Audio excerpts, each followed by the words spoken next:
Meu nome é Roberto, tenho 28 anos e trabalho como mecânico numa oficina próxima ao Porto de Santos.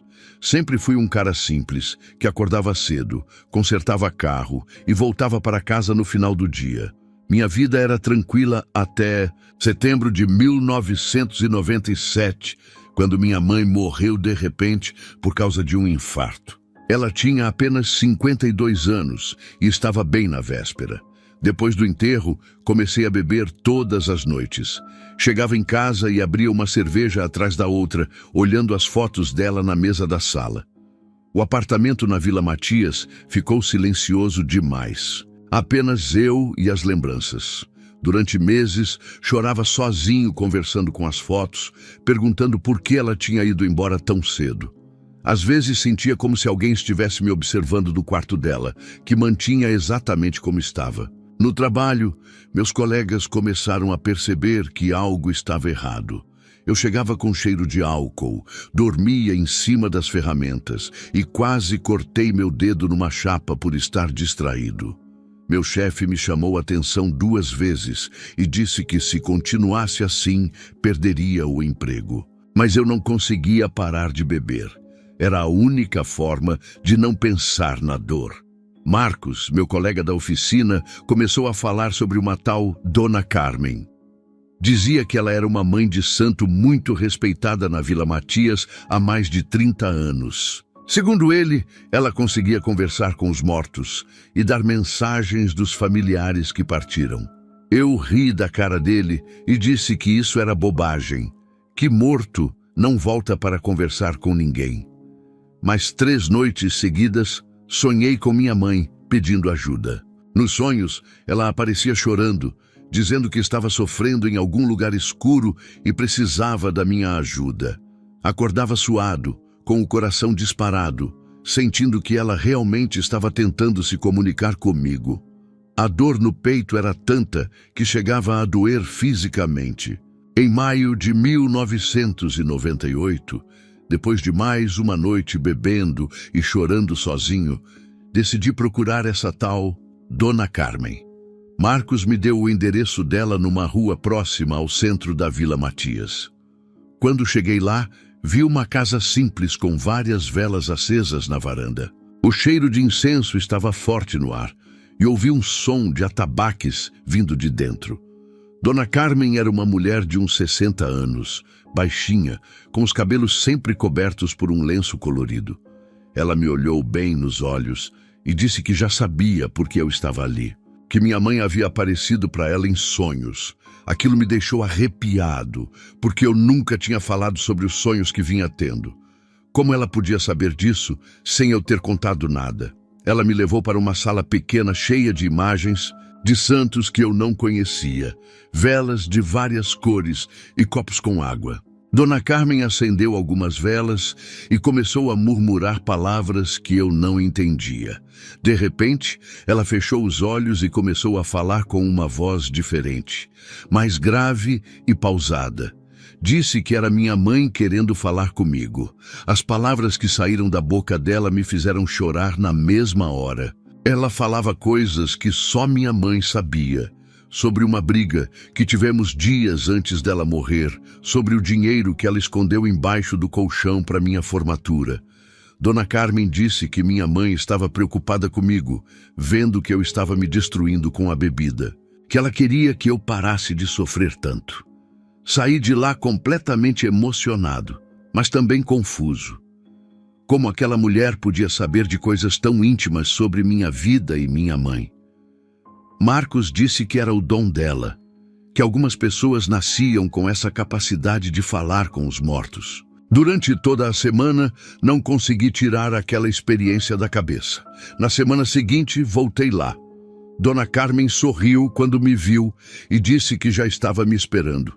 Ela explicou que minha mãe havia aparecido novamente, pedindo para que eu me tornasse mais próximo do terreiro, que assim ela conseguiria me proteger melhor. Durante os rituais, comecei a sentir uma presença estranha ao meu redor, como se alguém estivesse sempre me observando. Nos primeiros meses, tudo parecia estar melhorando. Diminuí a bebida, voltei a trabalhar direito e até arrumei uma namorada, a Patrícia. Mas aos poucos comecei a perceber que algo estranho estava acontecendo durante meu sono. Coisas que eu nunca imaginei que fossem possíveis. Depois de 8 meses frequentando o terreiro da Dona Carmen, acordei numa manhã de janeiro de 1999 com 3 arranhões profundos no meu braço direito. As marcas eram muito precisas, como se alguém tivesse passado as unhas com força na minha pele. Procurei explicações lógicas. Talvez fosse o gato do prédio que entrou pela janela ou algum prego solto da cama. Mas as marcas eram fundas demais e muito bem feitas para serem acidentais. Uma semana depois, às 3h13 da madrugada, ouvi alguém sussurrar meu nome bem no meu ouvido direito. A voz era grave e parecia vir de muito perto. Roberto. Acordei na mesma hora, com o coração disparado. Olhei para todos os lados do quarto e não tinha ninguém. Conferi se a porta estava trancada, se todas as janelas estavam fechadas. Estava tudo normal, mas eu sabia que tinha ouvido aquela voz. No trabalho, comecei a cochilar em cima das ferramentas. Minhas pálpebras pesavam tanto que não conseguia manter os olhos abertos, mesmo tendo dormido 8 horas na noite anterior. Numa tarde, quase cortei meu dedo numa chapa, porque adormeci segurando a lima. Meus colegas começaram a comentar sobre minhas olheiras fundas. Diziam que eu parecia um zumbi andando pela oficina. Contei para meu amigo João sobre os sussurros e os arranhões estranhos. Ele riu da minha cara e disse que eu estava bebendo demais de novo, que era coisa da minha cabeça, mas eu sabia que não era álcool, porque havia parado de beber depois que comecei a ir no terreiro. Aquilo era algo diferente, algo que eu não conseguia explicar com lógica. A sensação de peso na beira da minha cama começou a se repetir toda semana. Sempre por volta das 3 da manhã, sentia como se alguém tivesse sentado na beirada, fazendo o colchão afundar. Junto com isso, o quarto ficava gelado de repente, mesmo sendo verão em Santos. O frio era tão intenso que eu via minha própria respiração formando vapor no ar. Comecei a deixar todas as luzes acesas durante a noite. A conta de luz triplicou, mas o medo era maior que a preocupação com dinheiro.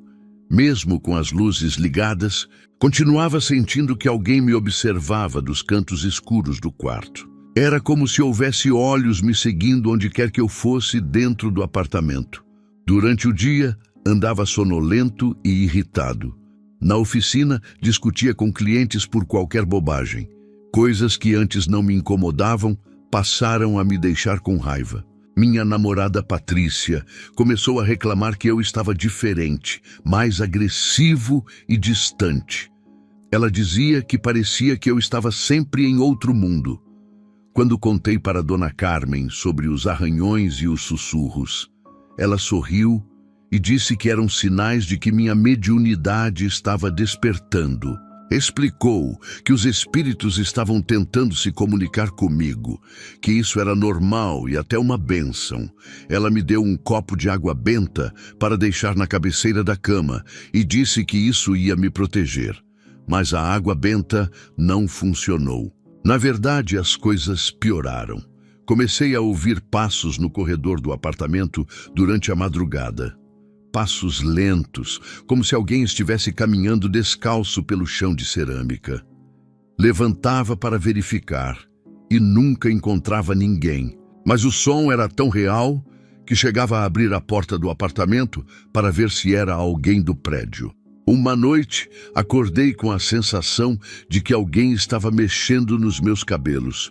Senti dedos gelados passando pela minha cabeça, fazendo carinho.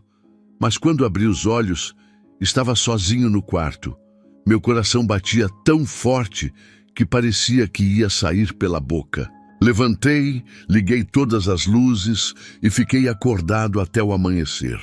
Marcos, meu colega, que também frequentava o terreiro, começou a relatar experiências parecidas. Ele contou que acordava com hematomas pelo corpo e que sua esposa estava reclamando que ele falava dormindo numa língua estranha. Nos dois parecia que algo estava acontecendo durante nosso sono, algo que não conseguíamos controlar. Voltei ao terreiro procurando respostas para essas experiências estranhas. Dona Carmen disse que era chegada a hora de eu participar de uma consulta especial, que os espíritos queriam se manifestar através de mim de forma mais direta. Ela marcou um ritual para a semana seguinte e disse que depois disso eu entenderia tudo o que estava acontecendo. Durante uma consulta especial no terreiro em junho de 1999, perdi totalmente a consciência pela primeira vez na minha vida. Lembro de estar sentado numa cadeira de madeira, com Dona Carmen acendendo velas ao meu redor e cantando em uma língua que eu não conhecia. O cheiro de incenso estava muito forte no ar, e depois disso, tudo ficou preto. Acordei 1 hora depois com a roupa toda rasgada na frente, a voz completamente rouca e sem lembrar de absolutamente nada do que havia acontecido. Minha garganta doía, como se eu tivesse gritado por horas seguidas. Os outros cambonos que estavam presentes me olhavam com uma mistura de medo e admiração. Alguns até deram passos para trás quando me viram acordando. Dona Carmen estava radiante de felicidade. Ela bateu palmas e disse que Exu Caveira havia se manifestado em mim com uma força que ela nunca tinha visto antes. Explicou que eu havia falado coisas sobre a vida de pessoas presentes que eram impossíveis de eu saber.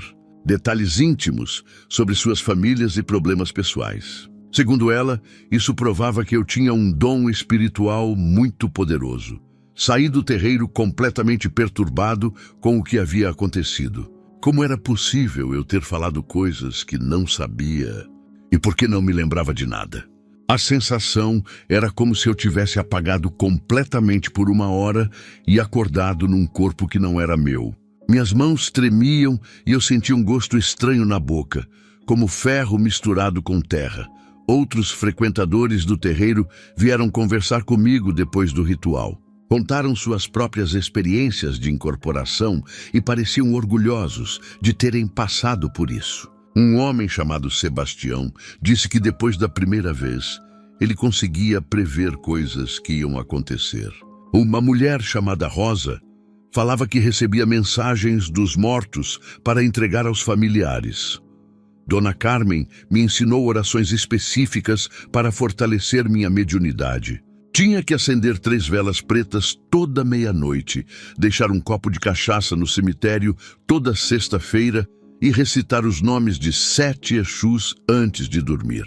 Ela disse que essas práticas iam me conectar melhor com o mundo espiritual, que quanto mais eu praticasse, mais poderoso ficaria.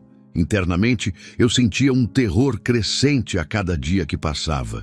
Mas ao mesmo tempo havia uma curiosidade estranha. Uma vontade de entender que tipo de poder era aquele que estava se manifestando em mim. Era como se 2 partes de mim estivessem brigando. Uma querendo fugir dali e outra querendo se aprofundar cada vez mais nesses mistérios. As noites se tornaram um verdadeiro pesadelo depois da minha primeira incorporação. Comecei a ver vultos se movendo pelo quarto, figuras escuras que caminhavam pelos cantos e desapareciam quando eu tentava focar o olhar nelas. Eram sempre do tamanho de pessoas adultas, mas se moviam de forma estranha, como se estivessem flutuando ao invés de andando. Durante o sono, sentia dedos gelados tocando meus pés e minhas pernas. Às vezes acordava com a sensação de que alguém estava deitado na cama ao meu lado. O colchão afundava como se houvesse o peso de outra pessoa, mas quando eu estendia a mão, não tocava em nada. O frio que tomava conta do quarto era tão intenso que eu conseguia ver minha respiração, mesmo no calor de Santos. Mesmo fazendo todas as orações que Dona Carmen me ensinou, a paz nunca vinha completamente. As velas pretas que eu acendia pareciam atrair ainda mais presenças estranhas. Era como se elas funcionassem como um chamado para coisas que eu não queria por perto.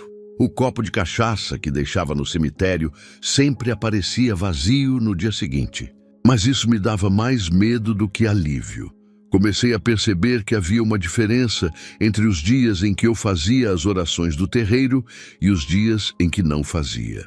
Quando esquecia de recitar os nomes dos Exus, os ataques durante a noite eram muito piores. Mas mesmo quando fazia tudo certinho, nunca havia uma noite completamente tranquila. Era como se eu estivesse sempre sendo observado e testado por algo invisível.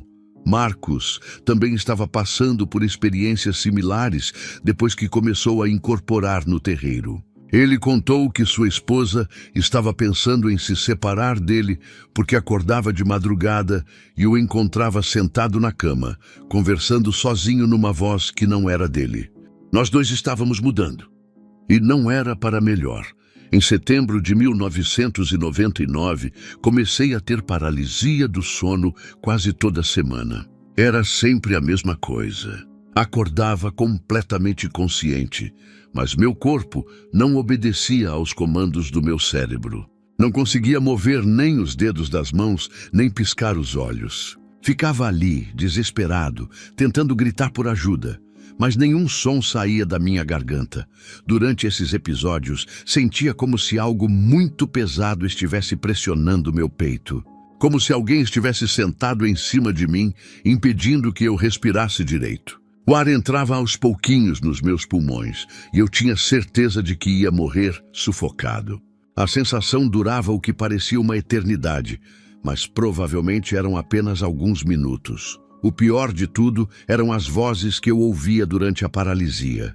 Eram várias vozes ao mesmo tempo, rindo de mim e sussurrando coisas como "você nos pertence agora" e "nunca mais vai conseguir sair". Algumas vezes, ouvia meu próprio nome sendo repetido por várias bocas diferentes. Roberto, Roberto, Roberto. Numa cantilena que parecia não ter fim. Uma noite de outubro, algo ainda mais estranho aconteceu. Durante uma paralisia particularmente forte, ouvi uma voz clara me ditando números. 7, 11, 23, 31, 42, 49. Quando finalmente consegui me mexer, anotei os números num papel que estava na mesinha de cabeceira. No dia seguinte descobri que eram os números sorteados da Mega Sena da semana anterior. Aquilo me deixou completamente confuso. Se as vozes tinham acertado os números da Mega Sena, talvez elas realmente soubessem de coisas do futuro. Decidi apostar esses mesmos números no concurso seguinte, usando todas as minhas economias. R$ 800 que eu tinha guardado para trocar o motor da minha moto. Tinha certeza de que ia ficar rico, obviamente perdi tudo. Nenhum dos números que apostei foi sorteado e fiquei sem o dinheiro que tinha juntado durante meses. Quando contei para Dona Carmen sobre os números e sobre ter perdido as economias, ela disse que os espíritos estavam me testando, que eu não deveria usar o dom espiritual para ganhar dinheiro, mas aquilo não fazia sentido. Por que eles me dariam números se não era para usar? Percebi que algo estava literalmente sugando minha energia vital. Mesmo dormindo 8 ou 9 horas por noite, acordava mais cansado do que quando deitava. Era como se eu tivesse corrido uma maratona durante o sono. Meus músculos doíam, minha cabeça pesava e eu não tinha disposição para nada. Meu reflexo no espelho mostrava um homem que parecia ter envelhecido 10 anos em poucos meses. As marcas no meu corpo começaram a aparecer com mais frequência. Além dos arranhões, comecei a acordar com hematomas roxos nos braços e nas pernas. Marcas redondas que pareciam dedadas de alguém que havia me apertado com muita força. Quando perguntei para Dona Carmen sobre isso, ela disse que eram sinais de que os espíritos estavam trabalhando no meu corpo durante a noite. Durante as paralisias, comecei a ver figuras escuras no quarto. Eram sombras com formato humano, mas distorcidas. Algumas muito altas, outras muito baixas, todas se movendo de forma estranha ao redor da minha cama. Elas pareciam me observar com curiosidade, como se eu fosse um objeto interessante que elas estavam estudando. Quando tentava focar o olhar numa delas, a figura desaparecia. Uma dessas figuras era diferente das outras. Era uma sombra que sempre ficava no canto direito do quarto, próxima ao guarda-roupa. Ela nunca se movia, apenas ficava ali, parada, me observando durante toda a paralisia. Eu sentia que essa figura em particular tinha uma conexão mais forte comigo, como se ela fosse responsável pelos outros ataques que eu estava sofrendo. Marcos me contou que também estava tendo paralisias frequentes e que havia perdido muito dinheiro apostando em números que recebeu durante esses episódios. Sua esposa estava desesperada porque ele acordava gritando quase toda a madrugada e ela não conseguia mais dormir direito. Os 2 filhos pequenos dele também começaram a ter pesadelos constantes depois que ele intensificou a frequência no terreiro. Comecei a ter medo de ir dormir. Ficava acordado até de madrugada assistindo televisão ou lendo revista, tentando adiar o momento de deitar na cama. Quando o sono finalmente vencia, eu sabia que teria que enfrentar mais uma noite de ataques e paralisias. Era como se meu próprio quarto tivesse se tornado um campo de batalha onde eu sempre saía perdendo. Em janeiro de 2000, perdi 8 quilos em apenas 2 meses. Minhas roupas ficaram largas e meu rosto estava tão magro que os ossos da bochecha apareciam. As olheiras ao redor dos meus olhos eram tão fundas e escuras que os clientes da oficina perguntavam se eu estava com alguma doença grave. Eu respondia que estava tudo bem, mas sabia que estava mentindo. Chegar no horário do trabalho se tornou praticamente impossível. Não conseguia adormecer antes das 5 da manhã, mesmo estando exausto. Ficava na cama ouvindo barulhos estranhos pela casa e sentindo presenças ao meu redor. Quando finalmente pegava no sono, acordava 2 horas depois com pesadelos terríveis. Resultado: chegava atrasado na oficina quase todos os dias. Meu chefe me chamou para uma conversa séria em fevereiro.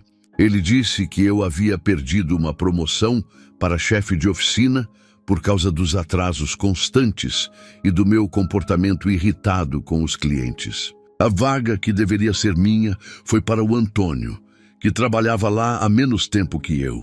Aquilo foi um soco no estômago. Eram R$ 500 a mais por mês que eu precisava muito. Minha namorada Patrícia terminou nosso relacionamento numa quinta-feira de março. Estávamos discutindo sobre onde jantar. Uma bobagem qualquer, quando explodi e gritei com ela sem motivo nenhum. Ela ficou assustada com minha reação e disse que eu não era mais o mesmo homem que ela conheceu. Chorou e disse que tinha medo de mim, que eu estava sempre irritado e agressivo. Dona Carmen, vendo minha situação se deteriorando, ofereceu trabalhos espirituais mais fortes para resolver todos os meus problemas. Ela disse que eu precisava de banhos especiais com ervas que só ela sabia preparar, que isso ia limpar as energias negativas que estavam atrapalhando minha vida. O primeiro banho custou R$ 100, dinheiro que eu mal tinha para gastar. Os banhos com ervas deixavam minha pele irritada e vermelha. A mistura tinha um cheiro horrível de enxofre, misturado com algo que parecia carne podre. Dona Carmen dizia que era normal, que as ervas estavam expulsando as impurezas do meu corpo. Mas depois de cada banho, eu me sentia pior do que antes, mais fraco e mais suscetível aos ataques noturnos. Ela também mandou eu fazer defumações diárias no apartamento. Tinha que queimar uma mistura de ervas e rezar 3 Pai Nossos de joelhos no meio da fumaça. O cheiro era tão forte que os vizinhos começaram a reclamar. Dona Antônia, do apartamento ao lado, bateu na minha porta 2 vezes, pedindo para eu parar com aquilo, porque estava dando dor de cabeça nela. Os rituais de madrugada no cemitério se tornaram mais frequentes. Dona Carmen dizia que eu precisava fortalecer minha conexão com o mundo dos mortos, que só assim conseguiria controlar meu dom espiritual. Íamos ao cemitério do Paquetá toda sexta-feira às 2 da manhã, levando velas, cachaça e outros objetos que ela chamava de oferendas. Desenvolvi tremores nas mãos que pioravam durante o dia. Quando tentava apertar parafusos na oficina, minhas mãos tremiam tanto que eu derrubava as ferramentas. Meus colegas começaram a fazer piadas, dizendo que eu parecia um bêbado tentando trabalhar. O pior é que às vezes realmente parecia que eu estava bêbado, mesmo sem ter tocado numa gota de álcool. Marcos estava passando pela mesma coisa que eu. Ele começou a ter crises de pânico no meio do trabalho, ataques onde não conseguia respirar direito e sentia que ia morrer. A esposa dele ameaçou deixá-lo se ele não parasse de frequentar o terreiro. Os filhos pequenos dele desenvolveram medo de dormir sozinhos e sempre choravam dizendo que tinha homens ruins no quarto deles. Cada solução que Dona Carmen oferecia parecia piorar minha situação, ao invés de melhorar. Quanto mais banhos eu tomava, mais irritada ficava minha pele. Quanto mais defumações eu fazia, mais os vizinhos reclamavam. Quanto mais oferendas levava no cemitério, mais assustadoras ficavam as experiências durante meu sono. Era como se eu estivesse cavando um buraco cada vez mais fundo. Numa manhã de março, sentado na beira da cama às 6 horas, sem ter dormido nada durante a noite toda, olhei pela janela do 5º andar e pensei em pular. A dor emocional e física era tanta que por alguns segundos aquilo pareceu a única saída. Felizmente, alguma coisa dentro de mim gritou que aquilo não era a solução. Mas o fato de ter pensado nisso me assustou profundamente. Durante um ritual particularmente intenso, em maio de 2000, comecei a ouvir fragmentos de conversas que não faziam sentido na hora. Eram vozes sussurrando frases soltas como: quando ele dorme desprotegido, plantar o suicídio aos poucos e a família da Rua 15 também já está pronta. No momento pensei que eram apenas palavras aleatórias, mas depois de alguns dias, aquelas frases começaram a me incomodar. Por acaso, descobri que a família Oliveira da Rua 15 de Novembro estava passando por uma situação terrível. O senhor José, que eu conhecia da padaria, havia desenvolvido alcoolismo severo em poucos meses. A esposa dele, Dona Maria, estava internada por depressão profunda depois de tentar se matar tomando remédio. O filho adolescente, o Bruno, havia tentado suicídio na semana anterior, pulando do telhado da escola. Aquilo me deixou com um frio na barriga. Como era possível que eu tivesse ouvido o nome da família deles durante o ritual, sendo que na época não fazia sentido nenhum para mim? Comecei a prestar mais atenção nas conversas que ouvia durante os trabalhos espirituais. Sempre havia menções a nomes de pessoas e situações que só faziam sentido depois de alguns dias ou semanas. Fiquei obcecado em descobrir se existia um padrão no que estava acontecendo. Comecei a anotar todos os nomes que ouvia durante os rituais e depois pesquisava se conhecia essas pessoas no bairro. Para meu horror, descobri que várias famílias que eu conhecia de vista haviam sido completamente destruídas depois de frequentarem o terreiro da Dona Carmen. A família Santos da Rua Campos Sales perdeu tudo depois que começaram a ir no terreiro buscando prosperidade. O pai desenvolveu vício em jogo. A mãe começou a beber demais e os 2 filhos se envolveram com drogas. Eles perderam a casa, se separaram e hoje vivem na rua. Quando conversei com vizinhos, descobri que antes de frequentarem o terreiro, eram uma família normal e unida. O senhor Antônio da mercearia também havia procurado Dona Carmen para resolver problemas financeiros 2 anos antes. Depois de alguns meses de trabalhos espirituais, o negócio dele faliu. A esposa morreu num acidente estranho e ele desenvolveu uma depressão tão severa que não sai mais de casa. Hoje a mercearia está fechada e ele vive como um mendigo no próprio bairro. Comecei a perceber que havia um padrão siniestro em todas essas histórias. As pessoas procuravam o terreiro em busca de soluções para problemas simples: dinheiro, amor, saúde. Mas depois de alguns meses frequentando os rituais, suas vidas eram completamente destruídas. Era como se elas estivessem sendo usadas para algum propósito que eu não conseguia entender completamente. Durante uma incorporação em junho, ouvi claramente uma voz dizendo que eu era um canal muito promissor e que logo estaria pronto para o trabalho final. Aquelas palavras me gelaram o sangue. Trabalho final. Que trabalho era esse? O que eles esperavam que eu fizesse? Comecei a entender que eu não era apenas uma vítima. Eu estava sendo preparado para ser um instrumento de algo terrível. Uma noite, Acordei com a sensação de que havia participado de uma reunião enquanto dormia. Não era um sonho comum.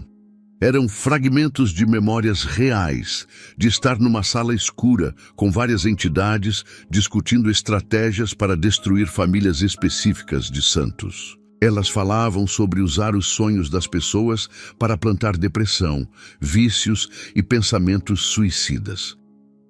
Vi rostos de pessoas que eu conhecia sendo mencionadas nessa reunião espiritual. Juliana, minha vizinha evangélica que sempre orava alto, estava numa lista de alvos prioritários. Meu próprio chefe da oficina também estava sendo discutido. Eles queriam que ele perdesse o negócio e a família. Percebi que eu estava sendo usado para identificar pessoas na cidade que poderiam ser atacadas. O medo de estar sendo usado como instrumento de destruição começou a me atormentar mais do que os próprios ataques noturnos. Durante o dia, olhava para as pessoas na rua e me perguntava se eu havia passado informações sobre elas durante meu sono sem saber. Será que minha presença perto de alguém já significava que essa pessoa estava sendo marcada para ser destruída? Marcos também começou a ter experiências parecidas. Ele contou que acordava com lembranças de ter estado em lugares escuros, onde criaturas horríveis planejavam a destruição de famílias inteiras da Vila Matias. Nós dois estávamos começando a entender que não éramos médiuns com dons especiais. Éramos peças num esquema muito maior e mais sinistro do que jamais imaginamos. Numa noite de dezembro de 2000, tive a visão mais perturbadora de toda a minha vida. Não era um sonho comum. Era como se eu tivesse sido transportado para uma sala completamente escura, onde uma entidade com aparência humana, mas com olhos totalmente negros, estava sentada atrás de uma mesa de madeira antiga. Ela falava com uma voz que parecia sair de dentro da terra. A criatura me ofereceu um contrato muito específico. 50 mil reais em dinheiro vivo. Exatamente a quantia que minha mãe precisaria para fazer a cirurgia cardíaca que não conseguiu pagar antes de morrer. Ela disse que o dinheiro apareceria na minha conta bancária em uma semana, sem explicação, como se fosse um erro do banco que ninguém questionaria. Em troca, eu teria que fazer pequenos favores para elas. Nada que parecesse crime. Apenas visitar certas pessoas da cidade, conversar sobre problemas que elas estavam enfrentando e sugerir que procurassem ajuda espiritual no terreiro da Dona Carmen. A entidade disse que eu seria como um indicador de novos clientes. Algo que parecia completamente inocente. Ela mostrou uma lista escrita à mão, com nomes que me deixaram em choque. João da padaria, que havia tentado suicídio 3 meses antes, estava com o nome riscado como concluído. Dona Maria da esquina, que estava internada por depressão severa, também tinha o nome riscado. Meu vizinho Carlos, que desenvolveu alcoolismo do nada, estava marcado como em andamento. Meu próprio nome apareceu numa segunda lista junto com outras 20 pessoas. Entre eles estava Juliana, minha vizinha evangélica, que sempre orava alto pela manhã. Também vi o nome do meu chefe, de 2 colegas da oficina e até mesmo da Patrícia, minha ex-namorada. A entidade explicou que essa segunda lista eram pessoas que seriam processadas nos próximos meses. Por alguns segundos, que pareceram uma eternidade, considerei aceitar a proposta. 50 mil reais resolveriam todos os meus problemas financeiros. Poderia pagar minhas dívidas, comprar uma moto nova e até mesmo fazer aquela cirurgia que minha mãe não conseguiu fazer. O dinheiro estava ali, na minha frente, só esperando minha concordância. A entidade percebeu minha hesitação e começou a pressionar. Ela disse que eu já estava trabalhando para elas de qualquer forma. Que durante meu sono eu identificava pessoas vulneráveis da cidade sem nem saber. A diferença era que agora eles estavam oferecendo uma compensação financeira pelo trabalho que eu já fazia gratuitamente. Mostrou-me imagens de como seria minha vida com o dinheiro. Vi-me comprando uma casa nova, viajando, tendo uma vida confortável. Mas ao mesmo tempo mostrou o que aconteceria se eu recusasse. Mais anos de tormento noturno, mais problemas financeiros, mais solidão. A escolha parecia óbvia: aceitar e ter uma vida boa, ou recusar e continuar sofrendo. No último segundo, alguma coisa dentro de mim gritou que aquilo estava errado. Lembrei do rosto da minha mãe. Ela jamais aprovaria que eu ganhasse dinheiro causando sofrimento para outras pessoas. Mesmo que fossem apenas indicações para o terreiro, eu sabia que estava colaborando com a destruição de famílias inteiras como a dos Oliveira. Acordei gritando, suando frio e com o coração disparado. O quarto estava gelado e eu sentia um cheiro forte de enxofre no ar. Durante horas fiquei acordado, tremendo, sabendo que havia quase aceitado me tornar oficialmente um instrumento de destruição. A proposta tinha sido tão real, tão detalhada, que ainda sentia o gosto amargo da tentação na minha boca. Nos dias seguintes, fiquei obcecado pensando na lista de nomes que tinha visto. Comecei a observar discretamente as pessoas mencionadas e percebi que todas estavam passando por períodos de vulnerabilidade emocional. Juliana havia perdido o emprego recentemente. Meu chefe estava com problemas no casamento. Patrícia estava tendo dificuldades financeiras. O desespero para escapar daquela rede maligna crescia a cada dia, mas eu não sabia como sair sem sofrer consequências terríveis. Sentia que estava sendo vigiado constantemente, que qualquer tentativa de abandono seria punida com ataques ainda piores. Era como estar preso numa teia de aranha gigante, onde cada movimento me enredava ainda mais. Juliana, minha vizinha do apartamento ao lado, tinha o hábito de orar em voz alta todas as noites às 10 horas em ponto. O som atravessava a parede fina que separava nossos apartamentos e me irritava profundamente. Várias vezes cheguei a bater na parede tentando fazê-la parar. Outras vezes, considerei seriamente reclamar com o síndico sobre perturbação do sossego. Durante semanas, lutei contra uma curiosidade estranha que crescia dentro de mim. Nas noites em que ela orava, meus pesadelos diminuíam drasticamente. Às vezes, conseguia dormir 3 ou 4 horas seguidas sem ataques. Mas quando ela viajava ou por algum motivo não orava, os tormentos voltavam com força total. Aquilo não podia ser apenas coincidência. Em março de 2001, depois de uma noite particularmente difícil, onde quase não dormi, decidi perguntar para ela sobre sua fé. Bati na porta do apartamento dela numa tarde de sábado, nervoso e sem saber direito o que falar. Quando ela abriu a porta, quase menti, dizendo que era apenas curiosidade acadêmica. Mas acabei sendo mais direto. Juliana era uma mulher de uns 40 anos, sempre simpática quando nos encontrávamos no corredor. Ela me convidou para entrar e ofereceu um café. Sem desconfiar dos meus envolvimentos com o terreiro, começou a explicar sobre a proteção que Jesus oferecia durante o sono. Falou sobre anjos que Deus enviava para guardar pessoas que pediam proteção através da oração. Ela mencionou histórias de pessoas que havia conhecido que sofriam ataques espirituais durante a noite. Pesadelos terríveis, paralisias, sensação de presença maligna e como esses problemas desapareciam quando elas começavam a orar antes de dormir. Meu coração disparou. Ela estava descrevendo exatamente o que eu vivia todas as noites. Juliana ofereceu uma Bíblia pequena de capa azul que estava na estante da sala. Disse que poderia me ajudar a entender melhor sobre proteção espiritual. Peguei o livro com as mãos tremendo, com medo mortal de que Dona Carmen descobrisse de alguma forma. Escondi a Bíblia dentro de uma revista de carros e saí do apartamento dela o mais rápido possível. Durante os dias seguintes, lia fragmentos da Bíblia escondido no banheiro da oficina.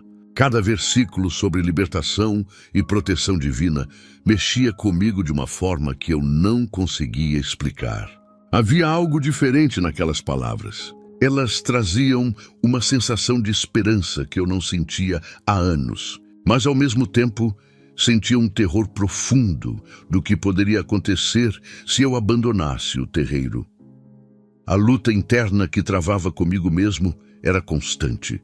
Durante o dia, pensava nas palavras da Juliana sobre a proteção de Jesus. Mas à noite, quando os ataques começavam, recorria às orações que Dona Carmen havia me ensinado. Era como se duas forças estivessem disputando minha alma, uma oferecendo paz verdadeira e outra me mantendo preso através do medo. Comecei a fazer pequenos testes secretos. Em algumas noites, tentava orar como Juliana havia me ensinado, ao invés de recitar os nomes dos Exus, mas sempre parava no meio, com medo de que as entidades descobrissem e me castigassem por traição. O condicionamento de anos no terreiro era muito forte. Eu sentia que estava sendo vigiado constantemente. Uma noite, tentei ler um salmo em voz baixa antes de dormir. Mal comecei a falar as palavras, quando senti uma presença furiosa no quarto. O ar ficou pesado, gelado, e ouvi vozes sussurrando ameaças. Parei imediatamente e voltei às orações antigas. Mas alguma coisa havia mudado. Eu sabia que existia uma alternativa, mesmo que ainda não tivesse coragem de segui-la completamente. Marcos notou que eu estava diferente e perguntou se havia acontecido alguma coisa. Quase contei sobre a Juliana e sobre a Bíblia, mas recuei na última hora. E se ele contasse para Dona Carmen? E se fosse uma armadilha para testar minha lealdade? O medo das represálias era maior que a vontade de buscar ajuda. Durante semanas, oscilei entre esperança e terror. Havia descoberto que existia uma força maior que aquelas entidades que me atormentavam, mas ainda não tinha coragem suficiente para fazer a transição completa. Era como estar na beira de um precipício, sabendo que do outro lado estava a liberdade, mas com medo de dar o salto.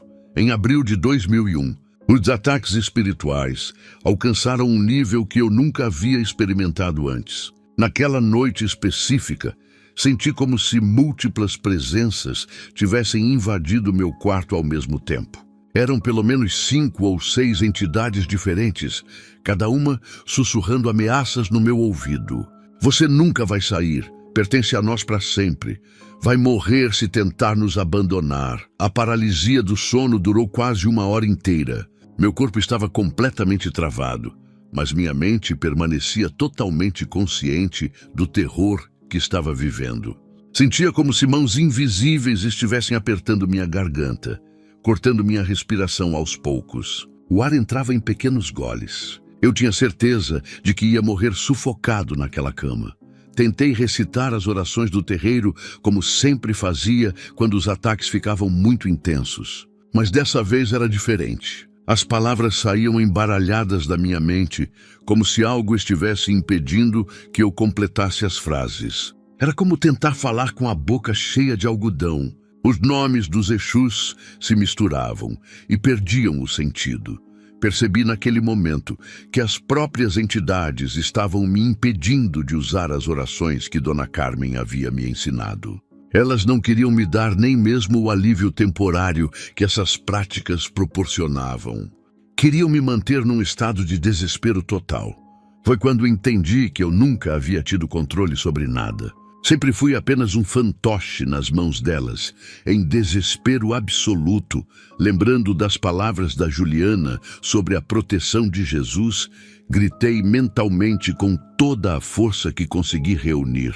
Jesus, se o Senhor realmente existe e tem poder sobre essas coisas, me liberte agora mesmo. Foram as primeiras palavras que consegui formar claramente durante toda aquela noite de tormento. O que aconteceu em seguida me marcou para o resto da vida. Instantaneamente, como se alguém tivesse acendido a luz num quarto escuro, toda a opressão cessou de uma vez. As presenças malignas desapareceram completamente. O quarto esquentou de forma natural e meu corpo voltou a responder aos comandos do meu cérebro. Pela primeira vez em quase 3 anos, consegui me mexer livremente. A sensação de alívio era indescritível. Era como se um peso de 1000 quilos tivesse sido retirado do meu peito. Conseguia respirar profundamente, mover os braços e as pernas sem qualquer dificuldade.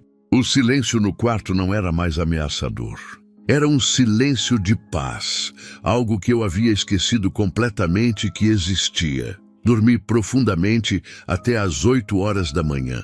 Quando acordei, chorei durante 20 minutos seguidos. Não de tristeza, mas de alívio puro. Era a primeira vez em anos que acordava descansado, sem dor de cabeça, sem tremores nas mãos, sem a sensação de ter sido atacado durante a noite. Meu corpo parecia ter sido restaurado por completo. Durante os dias seguintes, vivia numa montanha-russa emocional. De um lado, senti uma gratidão enorme por ter experimentado aquela libertação. Do outro, estava aterrorizado com as possíveis represálias. E se as entidades voltassem com força dobrada? E se Dona Carmen descobrisse que eu havia clamado por Jesus? As consequências poderiam ser terríveis. Comecei a orar secretamente todas as noites antes de dormir, mas continuava frequentando o terreiro por puro terror. Era como viver uma vida dupla. Durante o dia, mantinha as aparências como cambono fiel, mas durante a noite buscava proteção numa força completamente diferente. O medo de represálias de Dona Carmen era quase tão forte quanto o medo dos ataques espirituais. Não contei para ninguém sobre o que havia acontecido naquela noite. Nem para Marcos, que continuava sofrendo com os mesmos problemas, nem para Juliana, que havia plantado a semente da esperança no meu coração. Carregar aquele segredo sozinho era pesado, mas eu sabia que qualquer palavra mal colocada poderia me colocar numa situação ainda pior. As noites seguintes foram um teste da minha nova fé. Algumas vezes os ataques voltavam, mas sempre de forma mais fraca.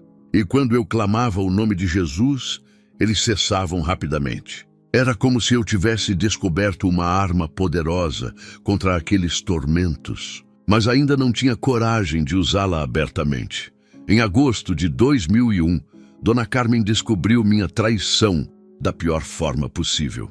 Cheguei ao terreiro numa sexta-feira à noite, usando uma pequena cruz no pescoço que Juliana havia me dado como presente de proteção. Pensei que ninguém ia notar por estar escondida embaixo da camisa. Mas Dona Carmen tinha olhos de águia para essas coisas. Ela ficou furiosa quando viu o cordão da cruz aparecendo no meu pescoço. Seus olhos se encheram de raiva e ela gritou na frente de todos os presentes que eu estava me desviando para o lado do inimigo.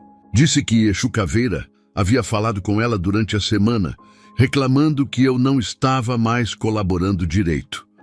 É que minha energia estava contaminada por influências cristãs. Dona Carmen fez ameaças muito específicas naquela noite. Disse que Exu Caveira ia me buscar de volta de qualquer jeito, e que quando isso acontecesse, seria 10 vezes pior do que tudo que eu já havia vivido. Ela garantiu que eu perderia meu emprego na oficina, minha saúde se deterioraria rapidamente e que eu voltaria rastejando. Implorando para ser aceito novamente no terreiro, para provar seu ponto, ela organizou um ritual especial naquela mesma noite, onde eu seria o foco principal. Disse que ia mostrar para mim e para todos os presentes qual era o verdadeiro poder das entidades que eu estava tentando abandonar. O clima no terreiro ficou pesado. Outros cambonos me olhavam com medo, como se eu fosse um traidor que merecia ser punido. Durante o ritual, pela primeira vez em todos esses anos, vi as verdadeiras faces das entidades que haviam me atormentado. Não eram os guias de luz que Dona Carmen sempre descrevia. Eram criaturas horríveis com feições deformadas, garras no lugar de dedos e expressões de ódio puro estampadas nos rostos. Seus olhos eram buracos negros que pareciam sugar toda a esperança ao redor. Elas gritavam meu nome com vozes que pareciam vir do fundo da terra, prometendo uma tortura eterna se eu as abandonasse. Uma delas, que eu reconheci como sendo o tal Exu Caveira, se aproximou de mim e disse que eu havia nascido para servi-las, que minha alma já estava marcada desde antes do meu nascimento. O cheiro de enxofre e carne podre era insuportável. Naquele momento, todo o glamour e mistério que eu sentia em relação ao terreiro desapareceu completamente. Vi que havia sido enganado durante todos esses anos, que aquelas coisas nunca foram guias espirituais benevolentes. Eram parasitas que se alimentavam do sofrimento humano, e eu havia sido uma das principais fontes de alimento delas, Fugi correndo do terreiro naquela mesma noite. Senti como se estivesse escapando de um matadouro, onde eu seria a próxima vítima. Cheguei em casa ofegante, trancado todas as portas e janelas, e passei 3 dias sem sair do apartamento. Os ataques espirituais durante esses dias foram os mais intensos de toda a minha vida. Era como se elas estivessem usando toda a sua força para me quebrar psicologicamente. Juliana percebeu meu desespero quando me viu no corredor do prédio no 3º dia. Eu estava com a aparência de quem não dormia há 1 semana. Magro, tremendo, com olheiras que pareciam buracos no rosto. Ela me levou para a Igreja Evangélica Assembleia de Deus do Centro de Santos, onde o pastor Antônio me recebeu sem fazer perguntas. Durante uma sessão de libertação na igreja, confessei publicamente todo o meu envolvimento com o ocultismo. Renunciei a cada prática que havia aprendido, a cada entidade que havia invocado, a cada ritual que havia participado. Foi como vomitar anos de veneno que estava acumulado dentro da minha alma.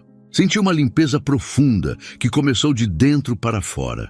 Os primeiros meses depois da conversão foram difíceis. As entidades não desistiram facilmente. Ainda vinham me atormentar durante as madrugadas, mas agora eu sabia como me defender. Cada ataque era repelido com oração. Cada ameaça era enfrentada com a autoridade do nome de Jesus. Gradualmente, elas foram perdendo força sobre minha vida. Hoje, 4 anos depois, sou obreiro da Igreja Assembleia de Deus e já ajudei 23 pessoas a se libertarem do ocultismo aqui em Santos. Volto regularmente ao bairro para dar meu testemunho e mostrar que é possível sair dessa vida. O terreiro da Dona Carmen fechou no ano passado, depois que vários frequentadores se converteram ao Evangelho através da minha história. A liberdade que Cristo me deu é real e todas as noites durmo em paz, protegido pela oração.